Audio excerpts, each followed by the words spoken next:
Alright guys, welcome back to another video. Will be a 22 Creedmoor video. We are shooting my new 22 Creedmoor build. Last session out, obviously did not go to plan. So this will be the, let's see here, so we got one firing, which was fire forming, so technically that wasn't a firing, so we got, well, it was.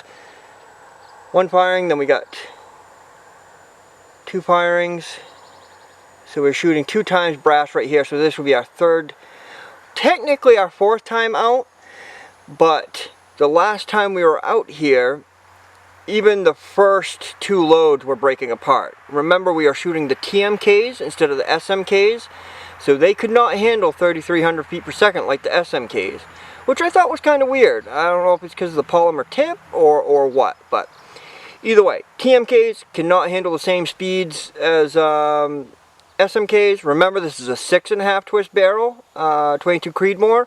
If I were to do it over again, I'd probably get a 1 in 8.5 or 1 in 7, somewhere around there, 1 in 8. That way you can push Creedmoor to its max. Because the whole point of 22 Creedmoor is above 3,300 feet per second. 90 grain bullet, above 3,000 feet per second. And you can push 80s, 33, no problem. Which I think is amazing. That is such an amazing cartridge. Not many cartridges can do that. But since I have a 6.5 twist, some of the bullets are going to start flying apart at 33. So if it's a really good constructed bullet, you know, then great. Like the SMKs, I pushed those up to 33. A couple flew apart at like 3290, but most of them stayed all together around 3,300 feet per second. But yeah, these SMKs, I was sitting at 32, and they were starting to fly, or they were flying apart then. So either way, we downloaded them. Let's see here, the loads. So the loads are 38 grains, 38.3, 38.5, and the Fowlers are 38 grains as well. This is what the target's going to look like. And they are 77 grain SMKs. Let's go get the target hung and get this show on the road. Let's start this off here. Oh, gotta grab my box of bullets. So yeah, I can't remember. I did a quick reload. I pulled the bullets of the last one. As you can tell, we got some that are fired from the last one. I only got through 2. Alright, chronograph is ready. I only got through 2 loads, I think. So I got 2 Fowlers and 3 loads. And they're all downloaded from the last time. Like I said, 38 is our Fowler. Okay, so yeah, we only got 39 and 40, 39.9 and 40.2, and all of those I'm pretty sure exploded. I can't remember the last video. So from here we are doing the last bit of brass that we couldn't shoot last time to get it up to fire form. We pulled the bullets. I kept a couple of the bullets for the Fowlers and threw the rest away. I pulled a few that didn't chew it up too bad, so I use those for Fowlers, and the rest are all new. Still 77 grain TMK. Yeah, so 38 are the 2 Fowlers. 38 is our first group. 38.3 is our next group, and 38.5 is our last group. So only 3 groups for the 22 Creedmoor today, and that's because we're just finishing up the brass we didn't shoot last time on the range. I'll tell you, this Max Pro is really crisp, but the iBox is definitely worse than the Arkin. But boy, the glass might even be just a hair clearer than the Arkin. iBox is worse. You have to stay focused in the center of the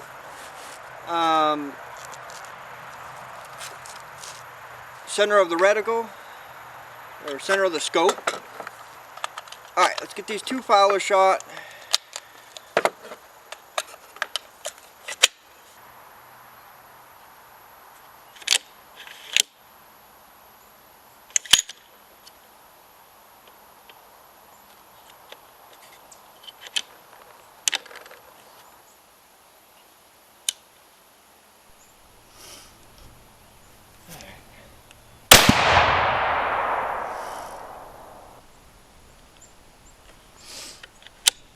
I'm not sure where that bullet went.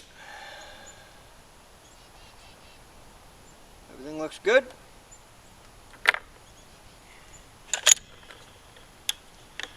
$3,044. I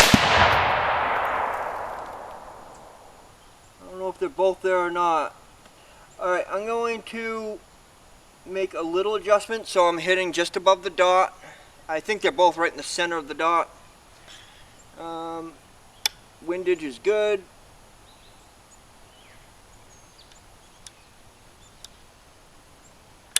Alright, 2 clicks.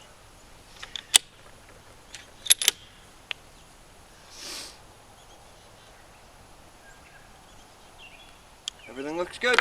Alright, let's load up our first charge weight.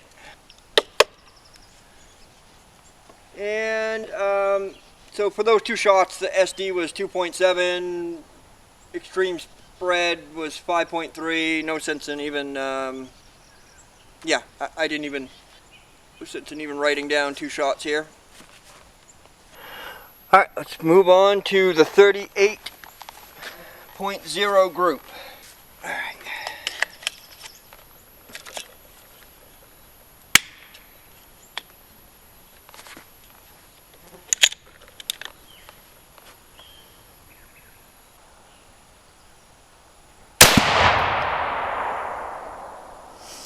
.30-33. Primers look good.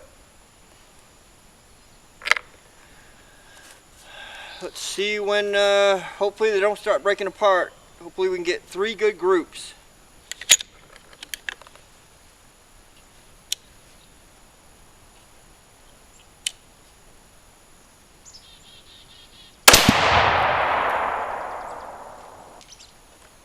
.30-47.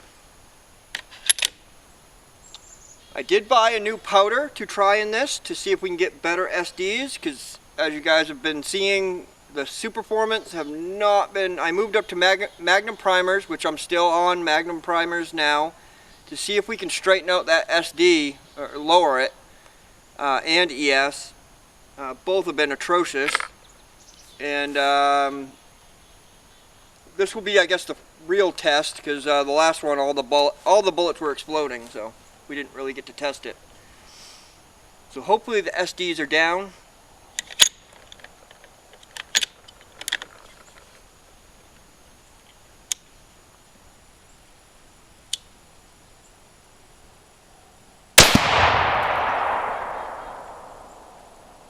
$3,006.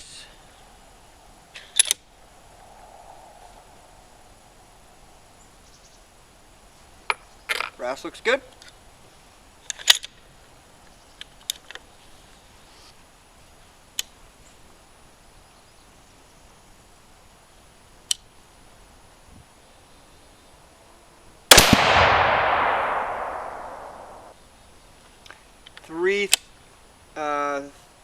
$30.47.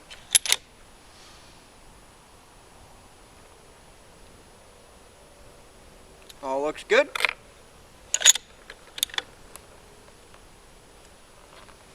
Barrel's good.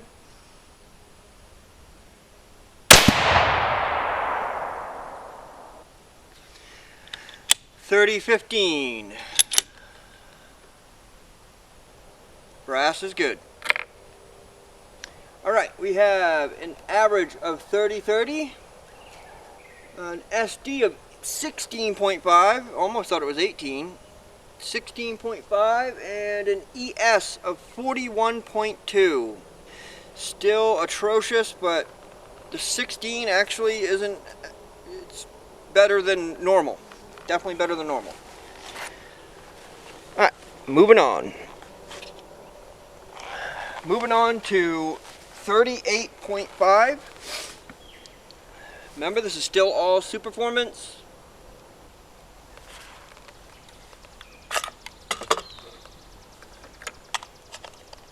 Still all Superformance. This is our 2x brass. Trying to get it to 3x fired. You know, the last ones we shot. Because we got 1, 2, 3, 4, 5, 6, 7, 8, 9, 10, 11 bullets out of the last ones that we shot in our 3x.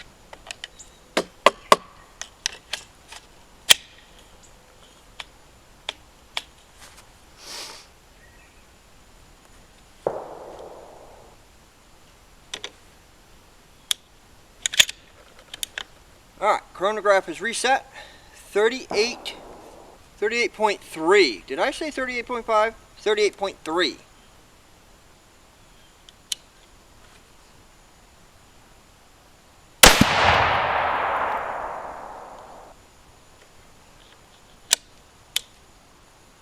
.30-28.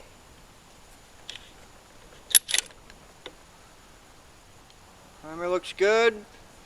Still only a little bit of charring on the neck, and that's it.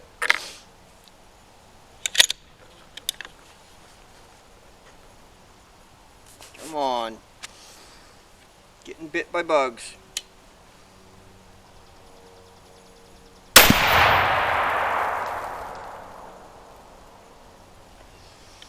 $29.90. They're all hitting paper, as you guys can see, but that's the problem with, you know, before, if they explode, I can't really tell. It's a 22 bullet, so it's hard to see the bullet to begin with. $29.90.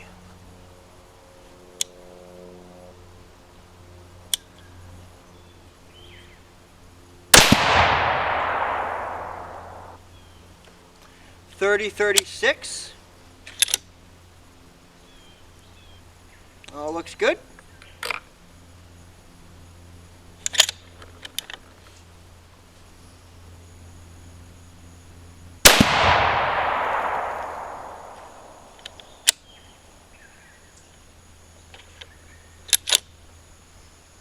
$30-39.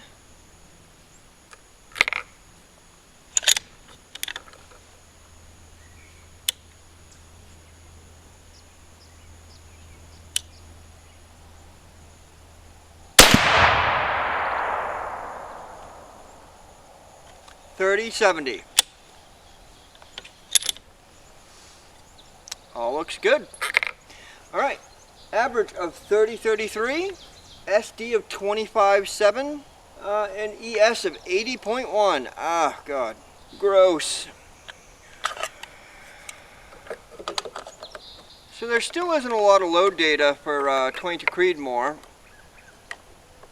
but what I have got, it looks like there's a certain powder that you can use kind of through all of the grain weights.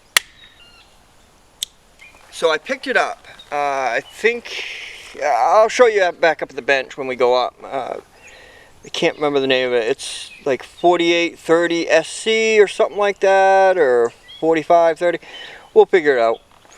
Alright, moving on. Alright, moving on to 38.5.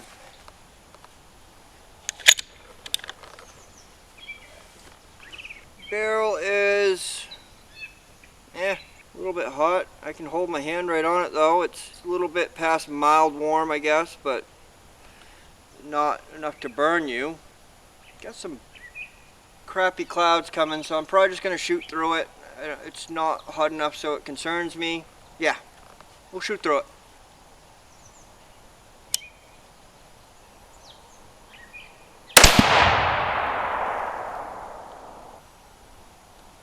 $30.53. That one hit the paper, so that's good. No more exploding bullets.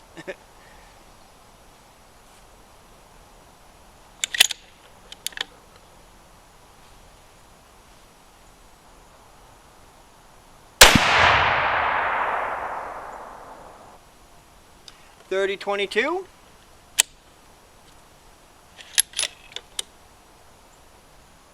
Primers all look good. And like I was saying, to test out a new bullet, I'm probably going to go back to what I always used to do. I usually do anyways.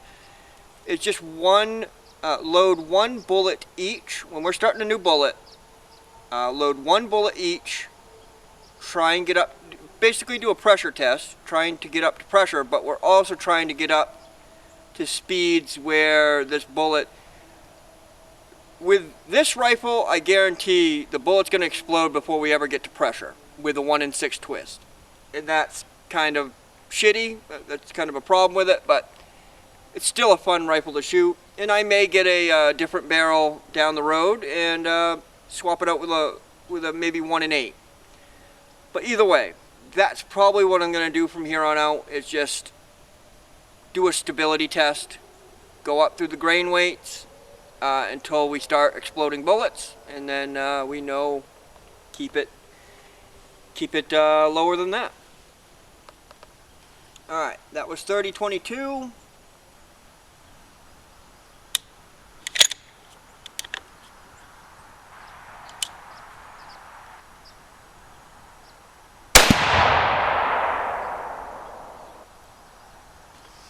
.30-28.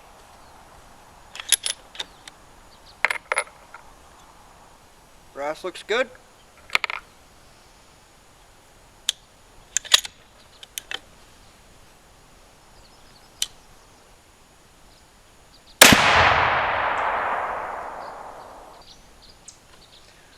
.3003. Yeah, 3003. Looks good.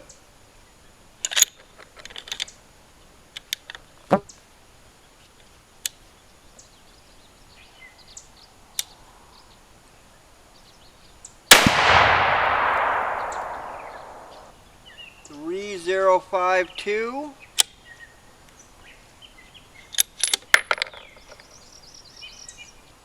I'm not sure where that one went. It looks like it went to the right. Alright, I think that was it.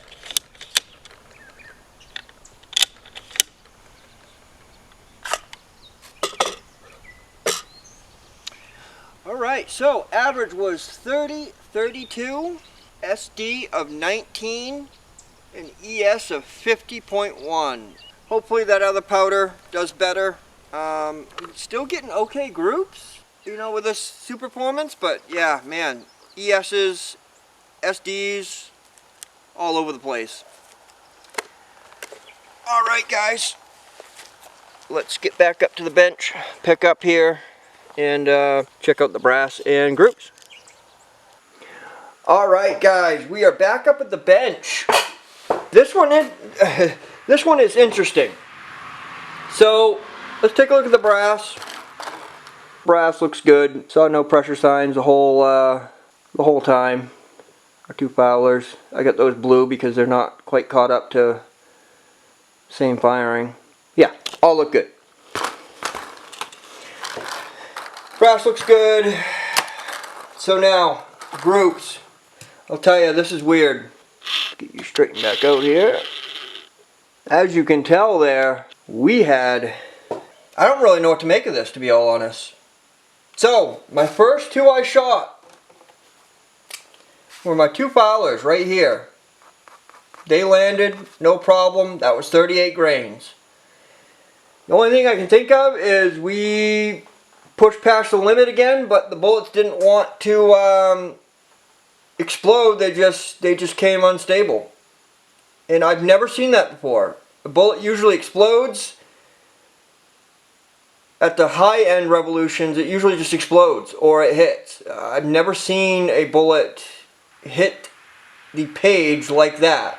You guys can see that, right? Yeah. So, either way, second group is the same as the Fowlers, or I guess technically first group, same as the Fowlers, 38 grains, all 5. Man, that is a gorgeous group. All 5 hit right here. 1, 2, 3, 4, 5. I'm thinking 38 or just below. I wouldn't want to go too much lower because that's actually starting charge weight is 38.3, I think, is starting. Let me double check that.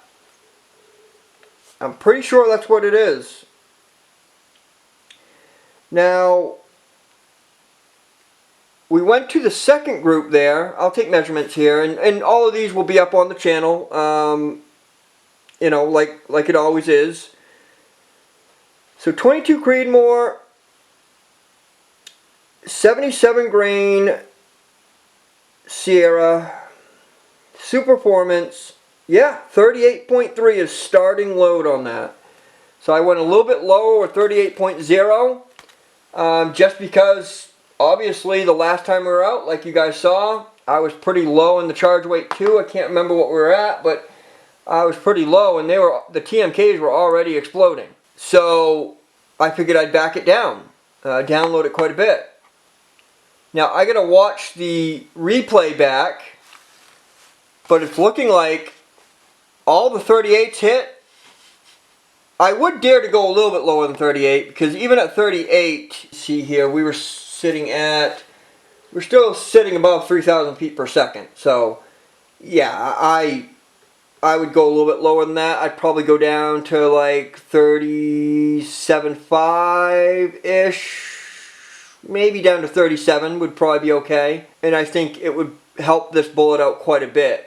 So we were seeing, oh, let me see here. So yeah, at 38, our average was 30-30. So we're still sitting above 3,000 feet per second at below starting charge.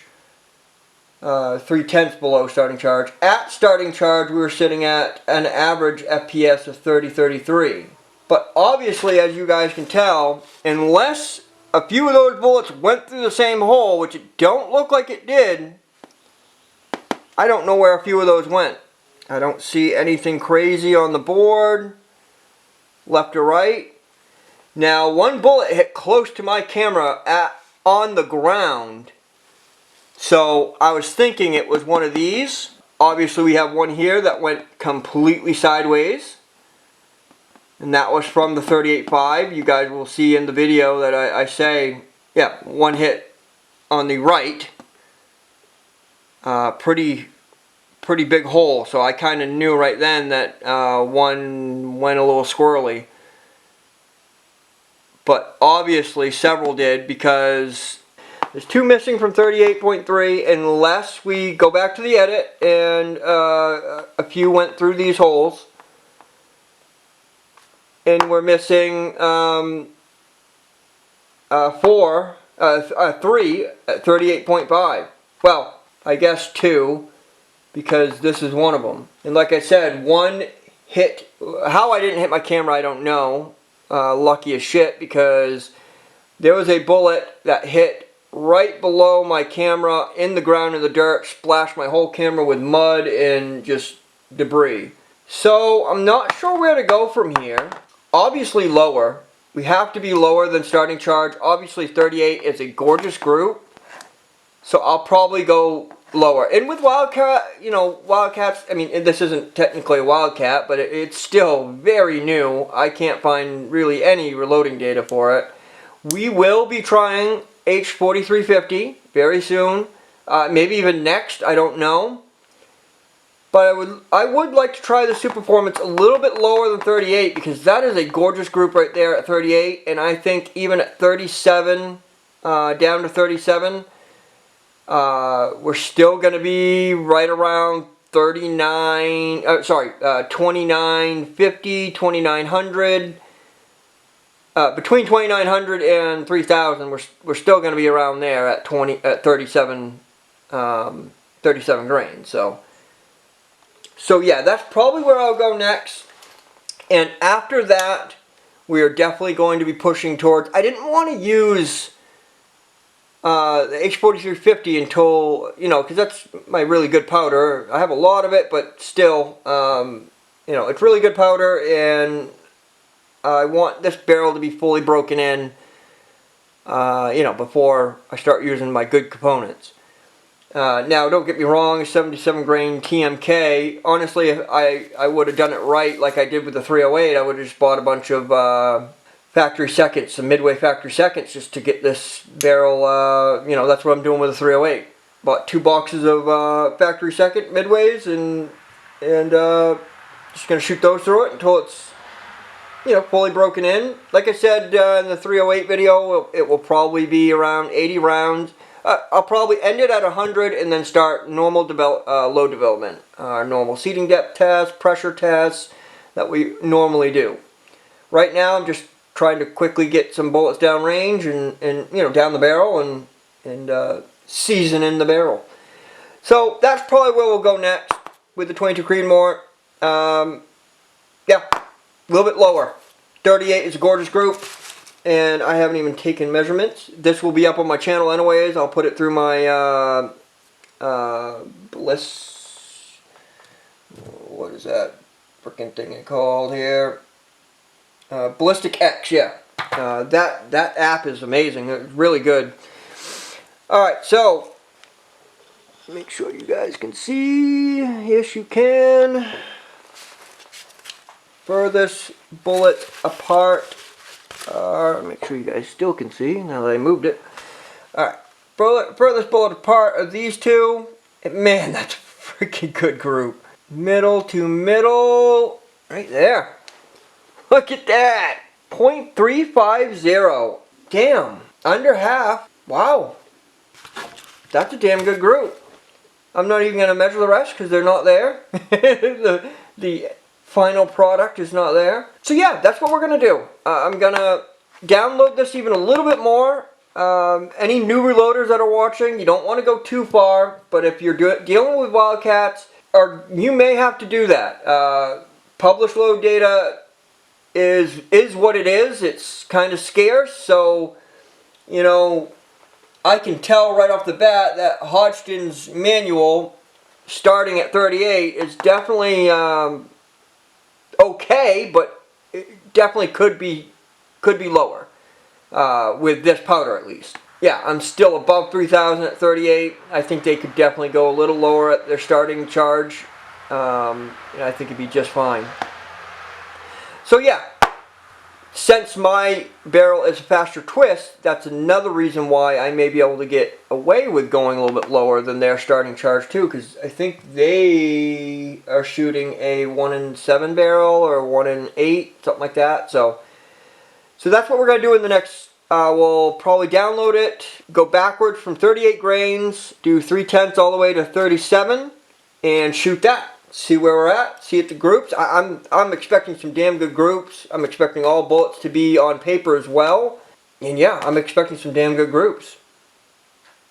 38 actually isn't a bad charge right there at all. All of them hit because my 2 Fowlers at 38 hit and my whole 5-shot group at 38 hit. So that's where we'll end this. I appreciate you guys watching.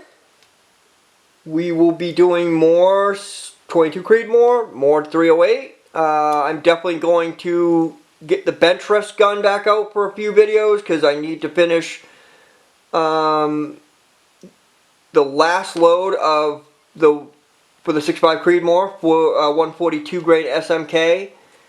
I think I got them all loaded, but I think the final load was, we did 2 final loads on that one if you remember correctly. One was at 15 thousandths off the land and 10 thousandths. Those are the ones we have loaded up. 10 thousandths off the lands. And I don't remember what we landed at on powder charge. I know I have it written down in my book, but I think 40.6? Yeah, 40.6. That gun, almost every bullet sits around 40.6, tightest group for some reason. Either way, so yeah, there'll definitely be some more 6.5 Creedmoor coming up. Probably be the next videos. Shoot that last load of 142 grain SMK with the 6.5 Creedmoor, and then I have another bullet to shoot for the 6.5 Creedmoor to start load development with that as well. So yeah. That's probably where we'll end this. Appreciate you guys watching, and I'll I will see you guys in the next one.